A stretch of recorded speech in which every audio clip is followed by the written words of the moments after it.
Ini saya selain penyampaian info-info terkait pegawaian, PKS, PT, PG dan lain-lain, saya mau berbagi informasi lah, berbagi ilmu, mumpung masih ini berbagi kalau nanti saya sudah lupa. Biasanya malah teman-teman juga, ini kan ada pendaftaran CGC angkatan ke-10. Monggo yang mau Pak Nurin. Oh iya, Ada kapan, Mbak? ini harus mulai. Nanti kapan? Nanti satu gas. Jangan foto. Akan mau kayak serius ya. Oh, kalau serius. Sampai kapan?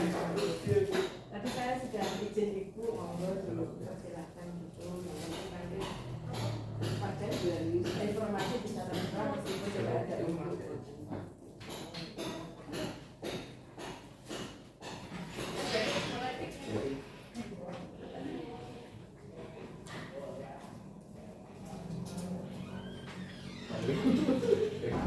Ada dia ya.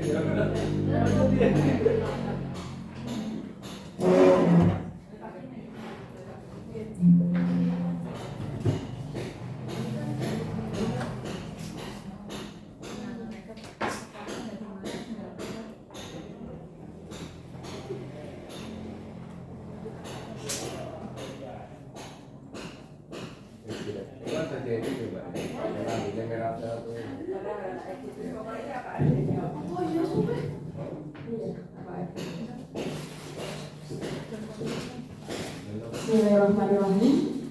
Assalamualaikum warahmatullahi wabarakatuh.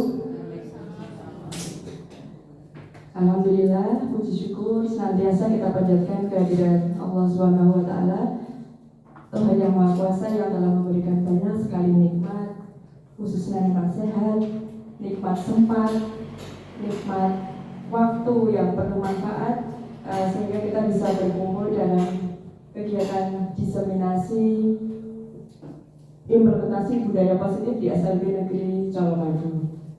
Yang kami hormati Ibu Kepala Sekolah SLB Negeri Colomadu, yang kami sayangi dan kami banggakan teman-teman semuanya, Bapak Ibu guru semuanya, rekan-rekan sejawat yang sangat bersemangat, sangat bermotivasi untuk membudayakan budaya positif di SLB Negeri Colomadu.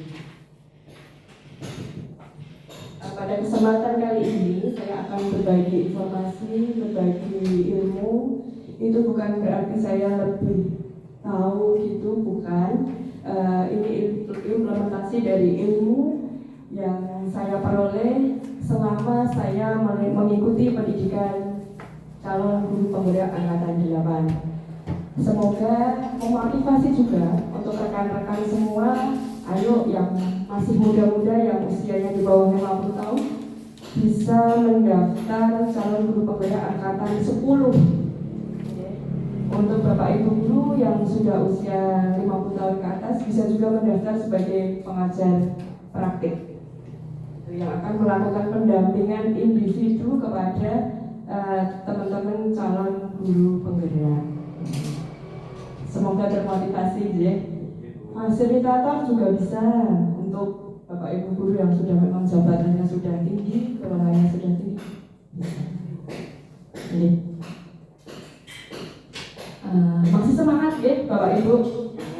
Biar lebih semangat, monggo silakan kita reading dulu. Bukan. Biar lebih fokus, biar lebih semangat, gini aja. Yang dari contoh itu ya.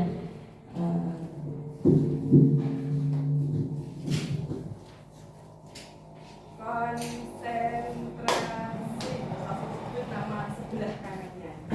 Nama sendiri sebelah kanan. Kalau sebelah kanannya Bu Rahma berarti Pak Yanto. Pak Yanto. Saya sebelah kanannya siapa Pak Yanto. Misal konsentrasi Ida Tuti, terus langsung Mbak Puput Ida, Puput Ida, terus Bu Martini Martini, Puput, Joko, Martini, gitu. Lanjut terus. Itu ya. Coba dulu. Ya. Sambil berdiri ya. Sampai ke sana. Kembali lagi ke saya terus menurun. Anak lewat. Saya Pak ini. Kan dari saya kan Ija, Tuti, terus di sana langsung Puput, Martini, saya Set, Pak Yanto, Bu Roma, Set, kembali Bu. Kan mulainya dari saya. Tuti, terus Ida, sebelah Tuti, kanan. Jadi nama sendiri sama kanan. Tuti, Tukimin, Tukimin, Farid, Rohma. Terus Pak Tukimin ke sini. Oh ya, harus langsung ya. Berarti dari saya, Bu Tuti, Pak Tukimin, Pak Farid, Bu Rohma, Pak Yanto, Sri, saya Sudimin. Jadi ingat nama sendiri kalau sebutkan nama sebelah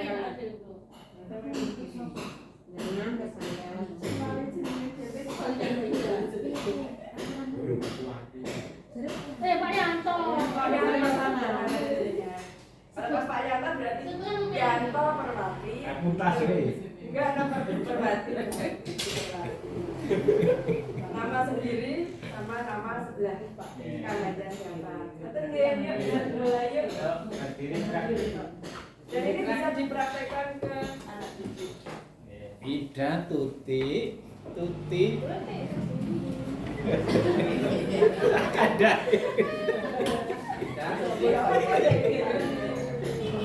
Tuti, Eko. Mulai ya. Konsentrasi.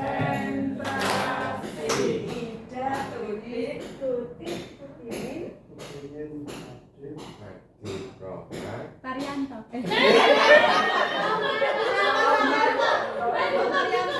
Marianto Wati. Ulang lagi. Ulang kan berhenti tadi salah, berarti ulang lagi ya.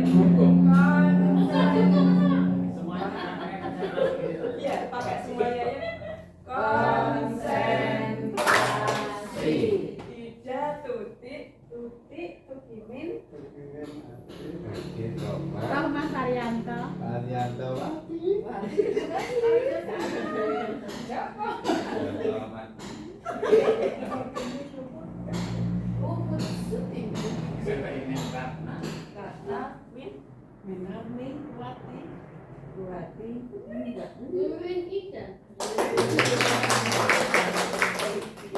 Ini hanya salah satunya aja, coba itu. Semoga bisa divariasi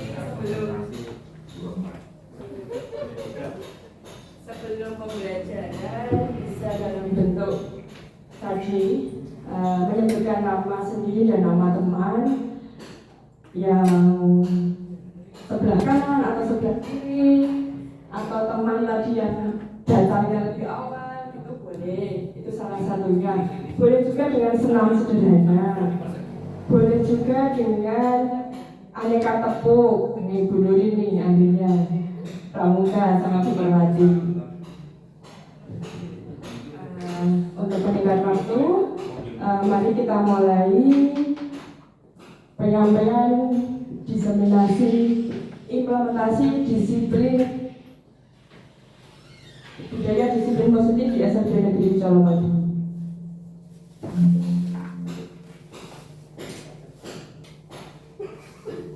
Terima kasih Pak. Dikasih loh Pak.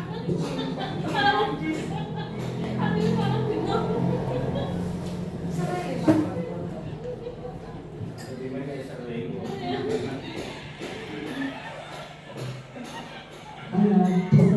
Diseminasi ini kan intinya itu berbagi pengalaman, berbagi ilmu, berbagi informasi apa yang sudah diperoleh, baik itu dari pelatihan, fintech maupun dari workshop dan berbagai pelatihan.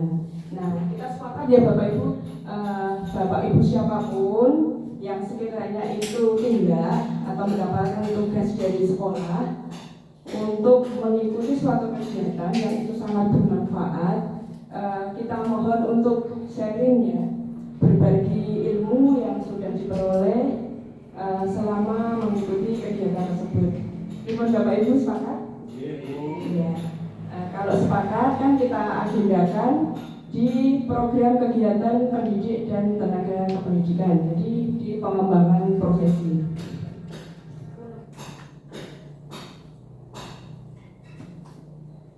Bapak Ibu sering sekali ya mendengar kata disiplin, dan bahkan saya yakin sudah melaksanakan dengan sangat baik ya. Ketika mendengar kata disiplin, apa yang mungkin terbayang di benak Bapak Ibu semuanya? Tidak terlambat masuk kelas. Terbayang, Ya, terbayang. tertib, ada tata tertib, teratur, patuh pada peraturan ya. Nah, kata disiplin ini sering kali dihubungkan dengan hukuman, padahal itu sungguhnya berbeda. Karena belajar tentang disiplin positif tidak harus dengan memberi hukuman. Justru itu adalah salah satu alternatif terakhir ya. Dan kalau perlu tidak usah ada hukuman. Nah, dalam budaya kita makna disiplin dimaknai menjadi sesuatu yang dilakukan seseorang kepada orang lain untuk mendapatkan kepatuhan. Sebagai pendidik, tujuan kita adalah menciptakan anak-anak yang memiliki disiplin diri, sehingga mereka bisa berperilaku mengacu pada nilai-nilai kebajikan universal, memiliki motivasi intrinsik dan bukan ekstrinsik ya. Jadi fokusnya di nilai-nilai kebajikan sama motivasi dari dalam diri sendiri. Nilai-nilai kebajikan, Bapak Ibu yang mungkin mengajar di kelas-kelas Kumar pasti sudah tidak asing lagi dengan nilai-nilai kebajikan. Yang pertama, nilai beriman, bertakwa kepada Tuhan Yang Maha Esa dan berakhlak mulia. Selanjutnya mandiri, bernalar kritis, kreatif, bergotong royong, kebinekaan global. Keenam nilai-nilai ini sudah terangkum dalam profil pelajar Pancasila. Dan hari ini juga sudah terlaksana di sekolah kita budaya positif, baik itu bergotong royong, kreatif juga. Tadi sudah kita melaksanakan P5 yang insya Allah sudah mencakup keenam nilai dalam profil pelajar Pancasila.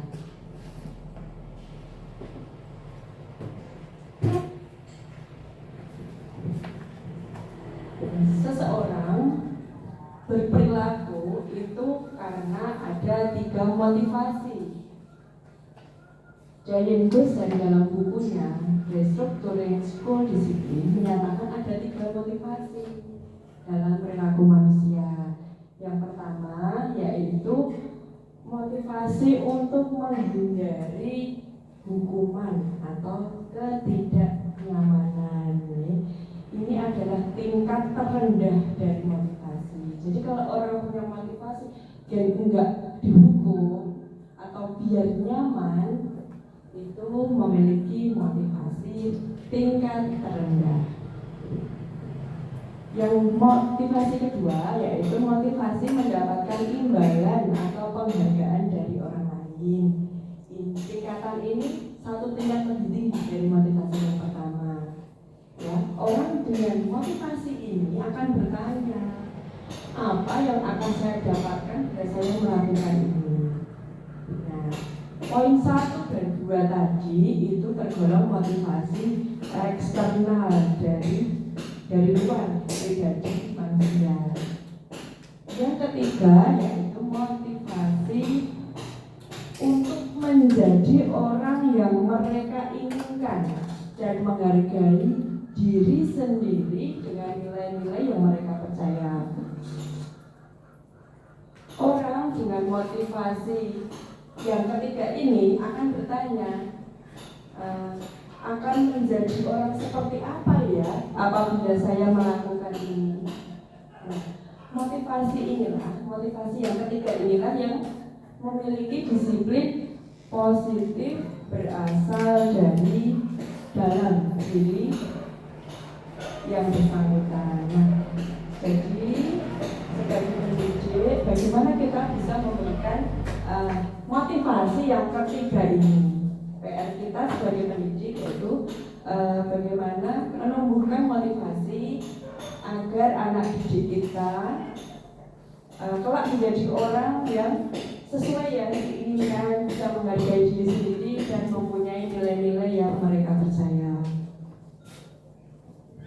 Nah, ini ada tabel tentang hukuman, konsekuensi, dan restitusi. Di hukuman itu berdampak pada kegagalan identitas. Tapi kalau konsekuensi dan restitusi itu akan menumbuhkan identitas yang sukses. Ini tidak saya bahas semuanya, saya ambil beberapa contoh saja. Di kolom hukumannya, kegagalan identitas, kalau diberi hukuman itu murid, ya anak itu akan nantinya belajar menyembunyikan kesalahan, ya. Tapi kalau dibudayakan untuk memberi konsekuensi, itu anak akan belajar untuk taat pada peraturan. Nah, yang paling bagus itu dengan cara restitusi. Jadi anak diajak untuk belajar memecahkan masalahnya sendiri. Jadi permasalahan itu bisa diatasi dengan restitusi. Nah, pada tahap hukuman, ya, dampaknya itu murid kemungkinan besar akan menjadi marah, merasa bersalah, rendah diri, mengasingkan diri. Nah, itu dampak dari pemberian hukuman. Kalau dampak dari konsekuensi, anak kemungkinan akan kehilangan hak, kehilangan waktu jeda sebagai seorang diri, ya. Kalau dengan restitusi itu anak tidak akan kehilangan waktu, tetap bersemangat untuk memperbaiki diri juga.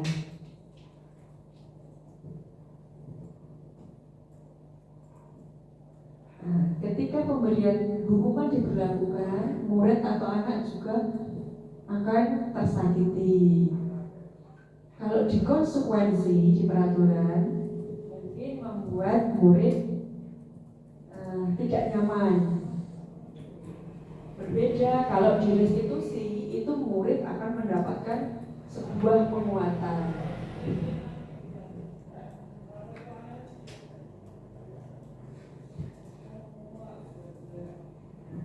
Di hukuman, mungkin kita berkata, awas, kalau dilakukan lagi ya, nanti awas kamu. Itu contoh kalimat-kalimat yang dipakai ketika kita memberikan hukuman.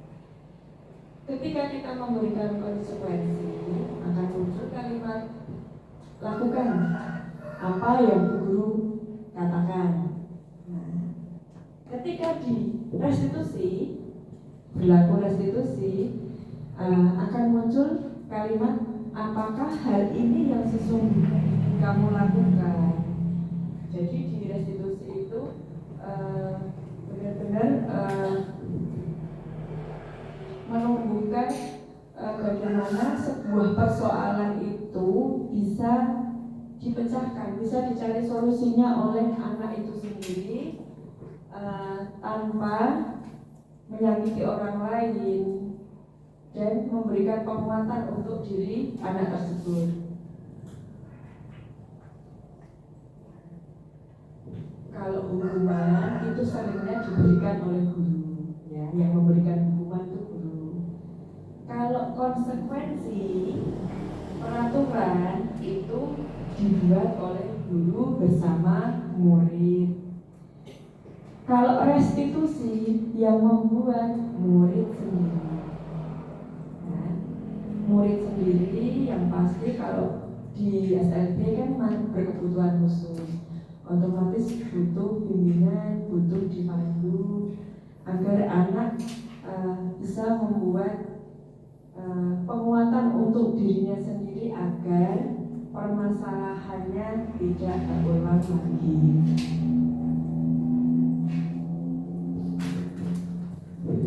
Mengapa keyakinan kelas? Mengapa tidak peraturan kelas saja? Seorang anak ya, secara manusiawi akan tergerak dan lebih semangat untuk menjalankan keyakinannya daripada hanya sekedar menaati peraturan tertulis tanpa makna. Murid-murid pun perlu mendengar, perlu memahami arti sesungguhnya tentang peraturan-peraturan yang diberikan.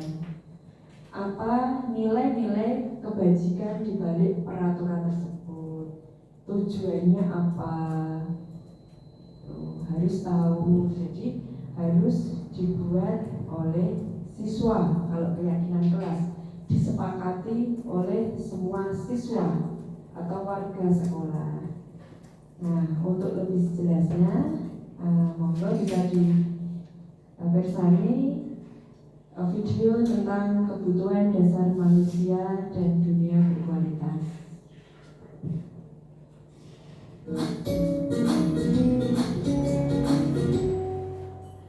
Salam dan bahagia Ibu dan Bapak guru hebat.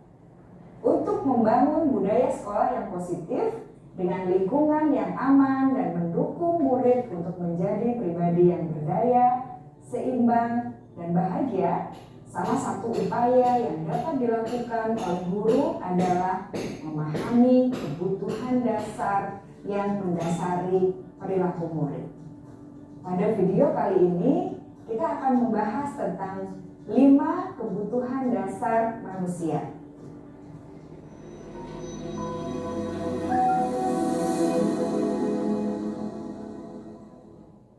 Ki Hajar Dewantara dalam salah satu kutipannya menyatakan, kita ambil contoh perbandingannya dengan hidup tumbuh-tumbuhan.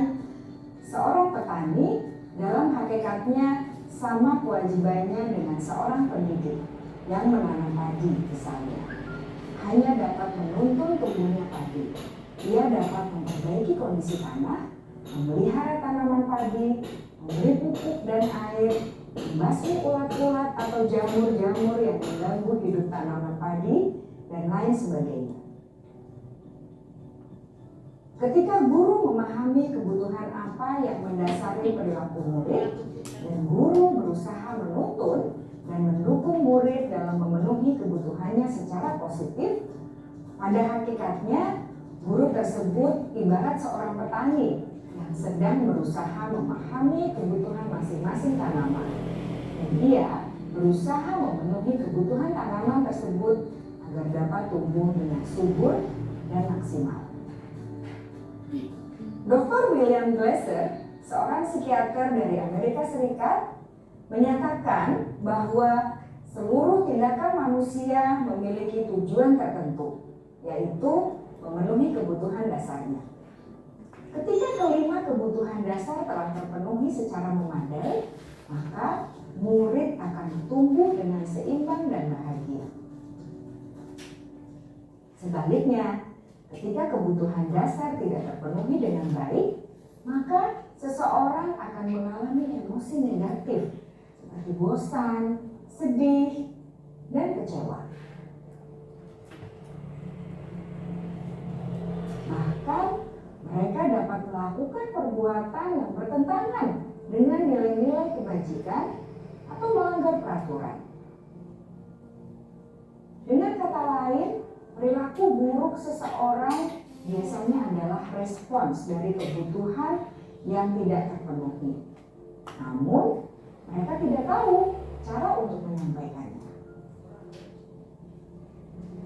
Ada 5 kebutuhan dasar manusia menurut Dr. William Glasser, yaitu yang pertama, kebutuhan untuk bertahan hidup atau survival. Yang kedua, kebutuhan untuk merasa diterima atau love and belonging. Yang ketiga, kebutuhan akan kebebasan atau freedom. Yang keempat, kebutuhan akan kesenangan atau fun. Dan yang kelima, kebutuhan akan penguasaan atau power.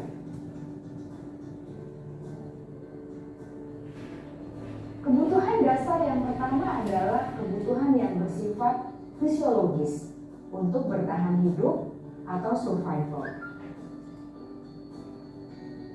Misalnya, kesehatan, rumah, dan makanan. Kebutuhan biologis sebagai bagian dari proses reproduksi, termasuk kebutuhan untuk tetap bertahan hidup.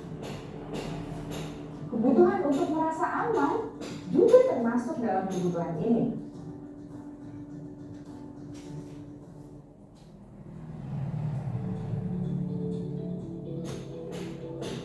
Agar murid dapat belajar dengan baik, kebutuhan mereka akan rasa aman, pangan, sandang, dan papan harus terpenuhi.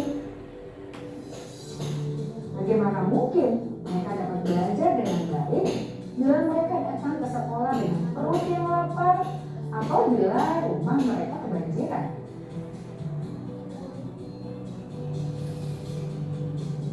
Setelah kita mengetahui kebutuhan pertama yang sebagian besar bersifat fisiologis, mari kita lihat kebutuhan kedua sampai kelima yang semuanya berhubungan dengan psikologis. Mari kita lihat kebutuhan yang kedua, yaitu kebutuhan akan perasaan diterima oleh kelompok atau komunitasnya, atau kebutuhan love and belonging. Kebutuhan ini meliputi keinginan untuk tetap terhubung dengan orang lain seperti teman, keluarga, teman kerja, dan kelompok di mana kita tergabung. Setiap murid ingin menjadi bagian yang berharga dari kelas dan juga sekolah. Mereka juga ingin diterima oleh orang lain dan kelompoknya. Bahkan, murid yang terlihat paling cuek pun jauh di dasar hatinya pasti ingin merasa diterima. Sebagai guru, seharusnya kita dapat menerima murid kita sesuai dengan kodratnya. Karena setiap murid adalah unik. Mereka memiliki kekuatannya masing-masing, sehingga guru seharusnya bisa menciptakan kesempatan untuk murid berkolaborasi dan memiliki ikatan emosi satu sama lain. Murid-murid yang memiliki kebutuhan yang besar untuk merasa diterima, biasanya mereka belajar karena suka pada gurunya. Dan mereka juga suka bekerja dalam kelompok. Kebutuhan yang ketiga adalah kebutuhan akan kebebasan atau kebutuhan membuat pilihan.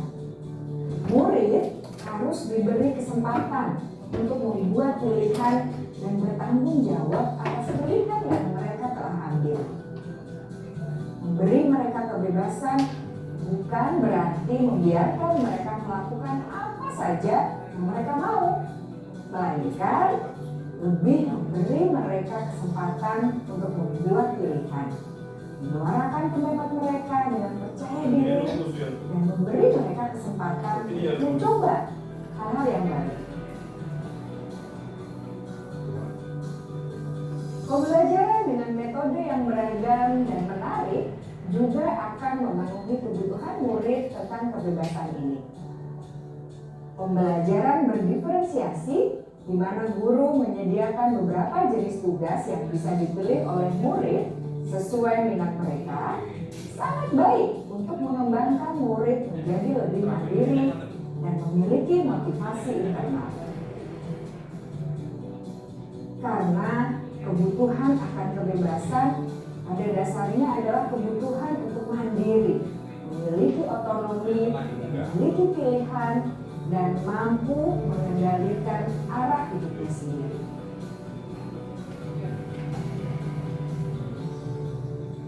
Kebutuhan yang keempat adalah kebutuhan akan kesenangan. Bayangkan Bapak Ibu, hidup tanpa rasa senang. Betapa menyedihkannya. Glasser menghubungkan kebutuhan akan kesenangan dengan belajar. Jangan sepelekan kebutuhan murid untuk merasa senang di kelas. Sebagai guru, jangan ragu-ragu untuk dengan sengaja memasukkan kegiatan yang menyenangkan dalam kelas. Murid-murid dengan kebutuhan dasar kesenangan yang tinggi ingin menikmati apa yang mereka lakukan. Mereka juga konsentrasi tinggi saat mengerjakan hal-hal yang disenangi.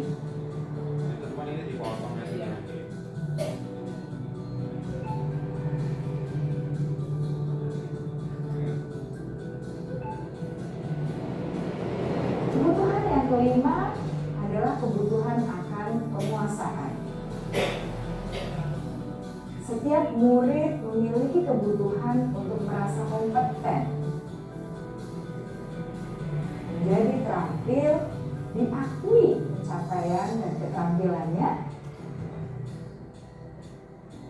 didengarkan, bisa membuat dampak dan pengaruh, dan memiliki rasa harga diri.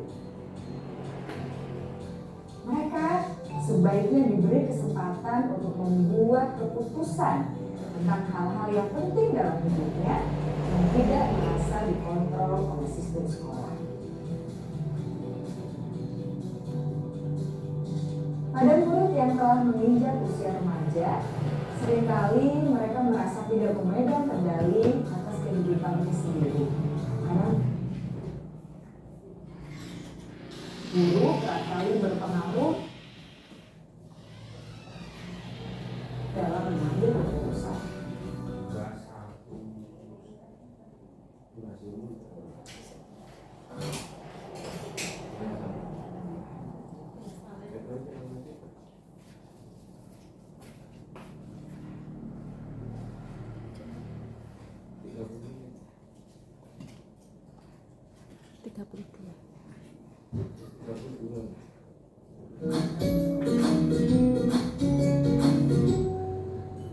Salam dan bahagia Ibu dan Bapak guru hebat.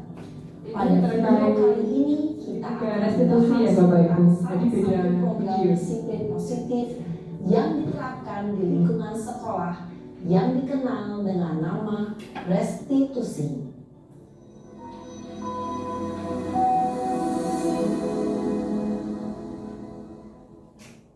Restitusi dikembangkan oleh pakar pendidikan Diane Gosson, berlandaskan pada teori kontrol Dr. William Blaser.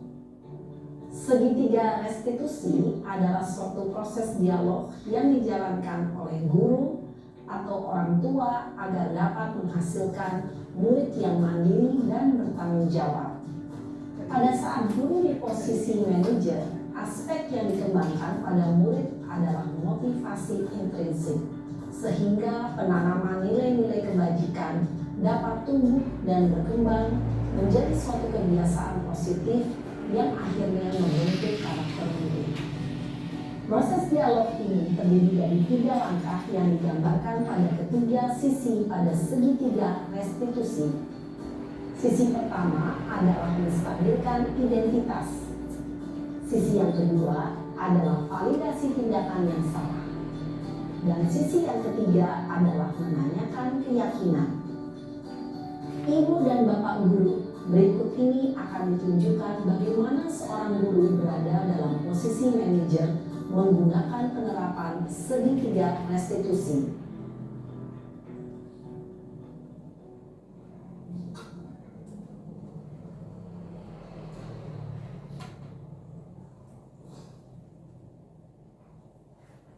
Siang Sarah. Sudah lama nggak ketemu Sarah? Kenapa hari ini ada di sini? Kesel Pak, kesel banget. Masa aku dikatain tukang fitnah, Pak? Ya aku marah lah. Aku balik katain Eka di depan kelas. Kesel banget. Oh begitu. Ya pasti kamu marah dan kesal. Bapak juga akan marah apabila ada yang menuduh Bapak seperti itu. Kemudian pada saat itu kamu mau melakukan apa? Ya saya langsung ngatain Eka lah, Pak. Kesel banget. Saya bentak-bentak dia depan teman-teman lain. Oh begitu. Pasti kamu melakukan seperti itu karena suatu alasan tertentu, bukan? Iyalah, masa saya diam saja, Pak? Ya saya bela diri lah. Masa saya dituduh tukang fitnah? Ya wajar lah. Mempertahankan harga diri itu sesuatu yang penting buat kamu. Untung kamu tidak bertindak lebih gegabah lagi, hanya membentak-bentak. Iya, Pak. Untung saya masih bersabar dan hanya membentak saja. Sudah gemes padahal. Saya pasti bela diri lah. Ya pasti ya. Tapi kamu memilih untuk tetap bertahan dan bersabar. Kamu memilih untuk tidak berbuat lebih parah lagi, bukan? Iya. Nah, sekarang coba kita lihat lagi tindakan kamu yang bentak-bentak Eka di kelas. Tindakan kamu itu kira-kira sesuai dengan keyakinan kelas atau prinsip kamu tidak? Enggak lah, Pak. Capek, Pak, jadi pemarah. Jadi keyakinan atau prinsip mana yang kurang sesuai dengan keinginan kamu? Ya, saya sebenarnya sangat menghargai orang lain. Mungkin saat itu saya menjadi emosi, jadi tidak menunjukkan sikap itu. Kamu meyakini tidak menghargai orang lain itu penting buat kamu? Yakinlah, Pak. Iya, setuju. Kita harus saling menghargai. Namun ada juga keyakinan yang kita sepakati yang perlu kita jalankan apabila kita sedang marah, bukan? Ya, saya bisa lebih proaktif, mulai dengan diri sendiri. Saya bisa jadi lebih bersabar, mengambil waktu jeda untuk berpikir mau apa selanjutnya. Kira-kira kamu bersedia memperbaiki masalah ini tidak? Bersedia, Pak. Kalau kamu memperbaiki masalah ini, kamu akan menjadi orang seperti apa? Saya akan menjadi orang yang bertanggung jawab kali ya, Pak. Dan senantiasa proaktif. Iya, menurut kamu bagaimana rasanya menjadi orang seperti itu? Ya nyaman lah, bangga bisa bersabar dan menahan diri. Baiklah kalau begitu. Yuk kita pikirkan bagaimana memperbaiki masalah ini.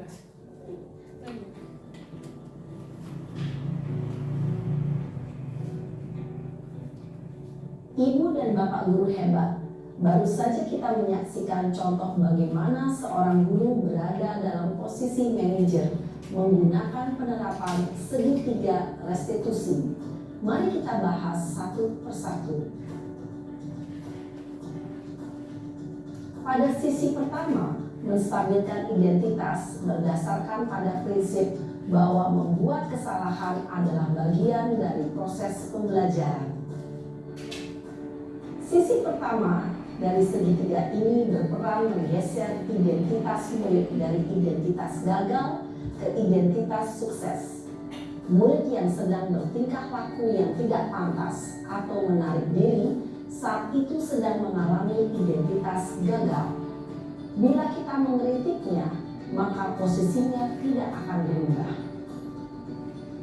Kita bisa mengajukan pernyataan-pernyataan ini. 1. Membuat kesalahan sesuatu yang wajar. 2. Manusia tidak ada yang sempurna. 3.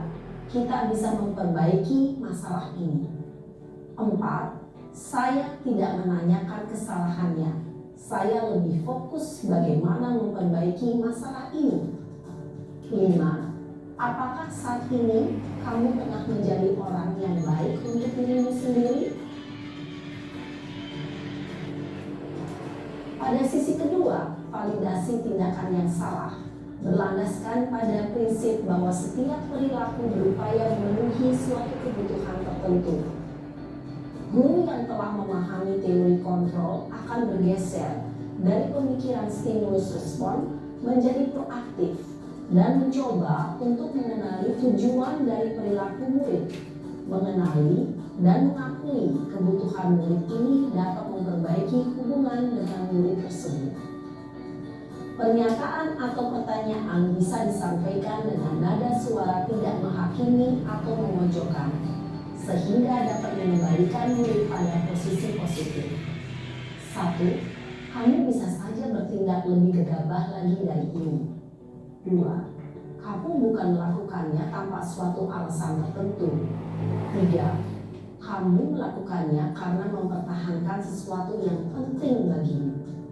4. Mungkin kamu bisa mempelajari suatu perilaku baru yang lebih efektif. Bersediakah kamu mempelajarinya? Selanjutnya, kita akan simak sisi terakhir, yaitu menanyakan keyakinan. Teori kontrol menyatakan bahwa pada dasarnya kita termotivasi secara intrinsik.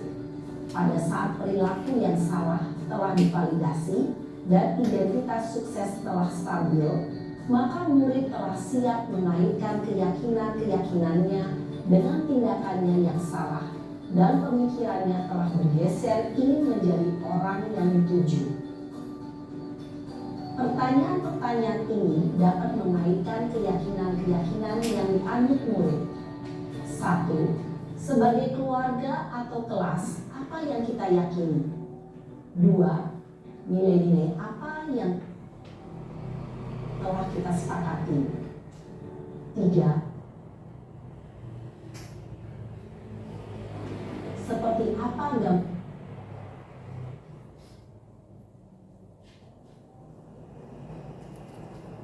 barang sebuah kelas yang ideal bagi kamu? 4. Kamu ingin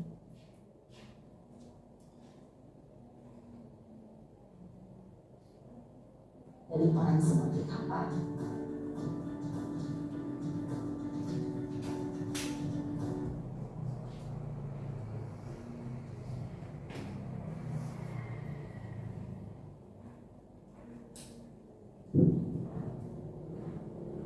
Demikian tadi Bapak Ibu semua, semoga dengan melihat tayangan-tayangan tadi ataupun sekilas saja apa yang saya sampaikan tadi bisa sedikit banyak membuka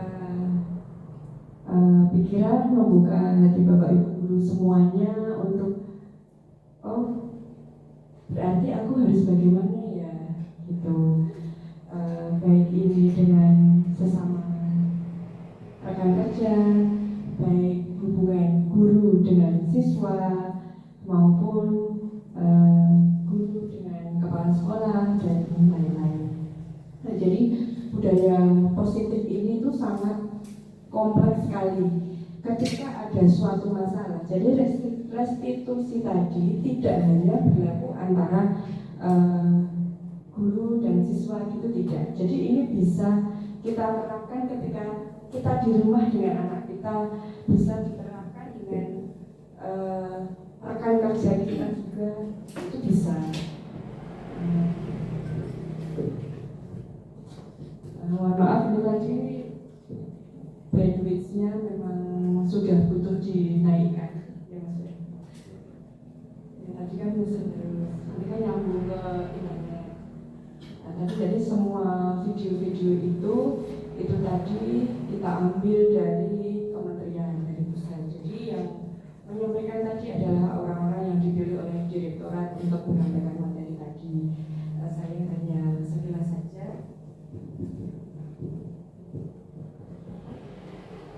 Demikian apa yang bisa saya sampaikan, semoga bisa bermanfaat, bisa sedikit demi sedikit kita implementasikan baik di lingkungan sekolah, di lingkungan kelas kita khususnya. Terima kasih. Billahi taufiq wal hidayah. Wassalamualaikum warahmatullahi wabarakatuh.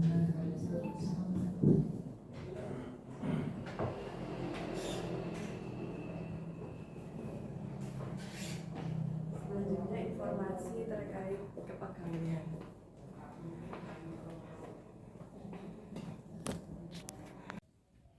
Assalamualaikum.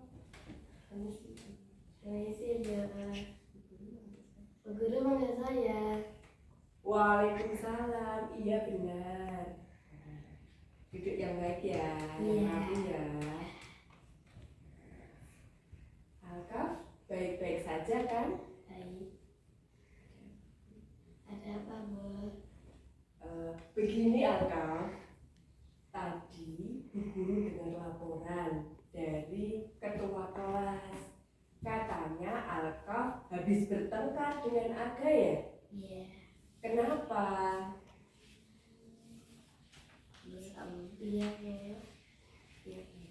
berarti dia nyontek terus Bu. Kalau nggak dikasih marah Bu. Oh begitu. Wajarlah kalau Alka marah dan kesal. Kalau Bu Guru ada di posisi Alka, Bu Guru pun akan melakukan hal yang sama. Terus apa yang Alka lakuin ke Aga? Saya marah Bu. Saya tidak sengaja merobek kertas bukunya Aga. Robek buku? Alka kayak gitu pasti ada alasannya kan?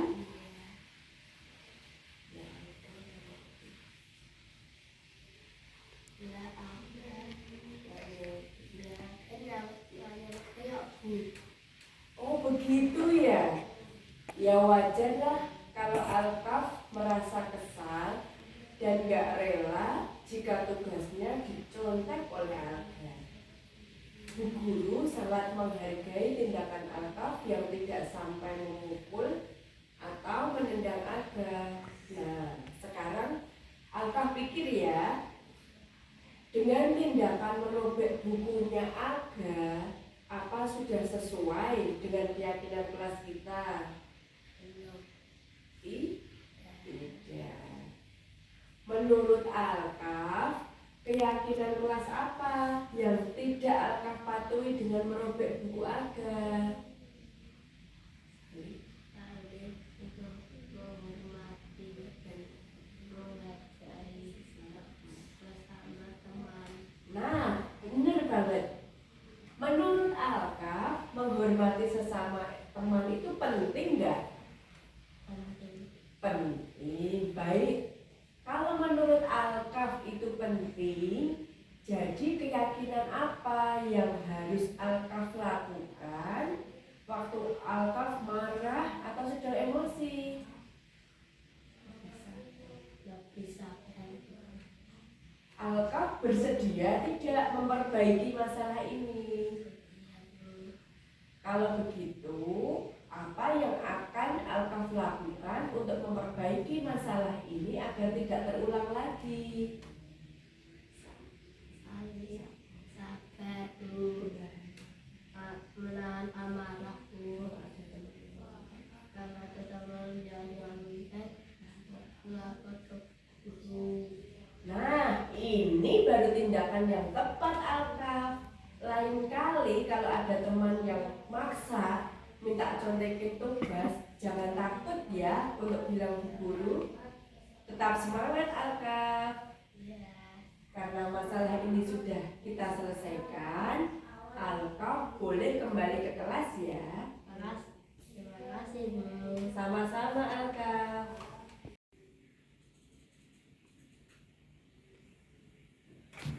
Assalamualaikum Bu Guru, manggil saya. Waalaikumsalam. Iya betul Akmal. Silakan duduk. Iya Bu. Oh iya, Bu Guru perhatikan akhir-akhir ini Akmal sering datang terlambat ke sekolah ya? Iya Bu.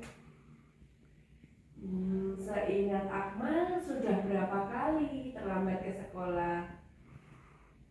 Kayaknya sudah 3 kali Bu. Oh, sudah 3 kali ya? Iya Bu. Menurut Akmal, terlambat datang ke sekolah sehingga tidak bisa ikut apel pagi dan terlambat untuk mengikuti pelajaran jam pertama itu kesalahan bukan? Iya Bu. Baiklah, berbuat kesalahan itu manusiawi banget kok. Setiap orang pasti melakukan kesalahan. Nah sekarang yang terpenting kita bisa belajar dari kesalahan yang telah kita lakukan dan semuanya berusaha untuk memperbaikinya. Akmal setuju? Saya setuju, Bu.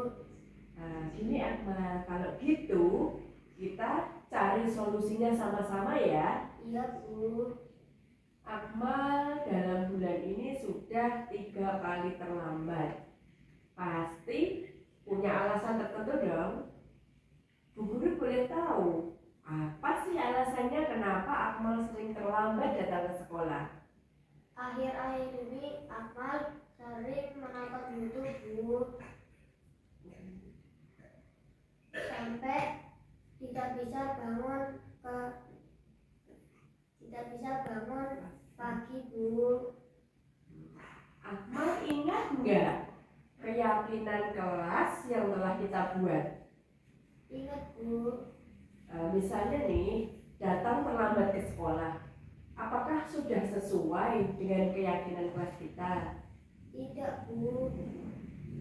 Nah, kalau gitu, menurut Akmal, keyakinan kelas yang mana yang telah Akmal langgar? Disiplin, Bu.